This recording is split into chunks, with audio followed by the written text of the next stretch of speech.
মানুষ মনে করছে বাংলাদেশ নতুনভাবে স্বাধীন হয়েছে, এই জন্য একটা বিজয় উল্লাস, বিজয় দিবস উদযাপন। আমি একটা উপলক্ষ মাত্র, আমার পদার্পণ একটা উপলক্ষ মাত্র। কিন্তু মানুষ যে বিজয়ের স্বাদ পেয়েছে, মানুষ যে স্বাধীনতার স্বাদ পেয়েছে, তারই বহিঃপ্রকাশ। এখানে আমি খুবই গৌণ। মুখ্য হচ্ছে তারা বাংলাদেশে একটি গণতান্ত্রিক পরিবেশ পেয়েছে, কথা বলার স্বাধীনতা পেয়েছে, সমাবেশের স্বাধীনতা পেয়েছে দীর্ঘ 1.5 যুগ পরে। বাংলাদেশে কোনো সংখ্যালঘু নেই, আমরা সবাই বাংলাদেশি, সবাই বাংলাদেশের নাগরিক।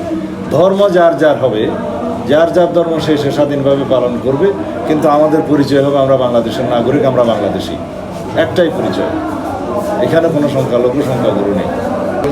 আমি দীর্ঘ 10 বছর পর নিজের পৈতৃক বাড়িতে আজকে পদার্পণ করতে পারলাম। আল্লাহর দরবারে শুকরিয়া আদায় করছি।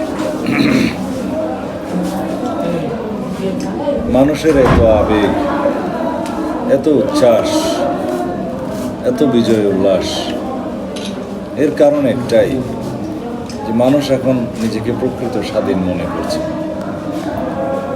তারা মনে করছে এখনই প্রকৃত গণতান্ত্রিক আবহাওয়া তারা ফিরে পেয়েছে। দীর্ঘ প্রায় 15-17 বছর যাবৎ তাদের কথা বলার কোনো স্বাধীনতা ছিল না, সমাবেশের কোনো স্বাধীনতা ছিল না, কোনো রকমের মৌলিক মানবাধিকার তারা ভোগ করতে পারেনি।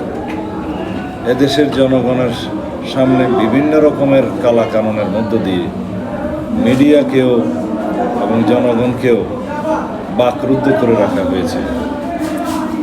অনেক সময় digital security act, cyber security act ইত্যাদি বিভিন্ন রকম কালাকানুনের মধ্য দিয়ে কলমকে তারা স্তব্ধ করেছে, মানুষের কথা বলার অধিকারকে তারা বন্ধ করেছে।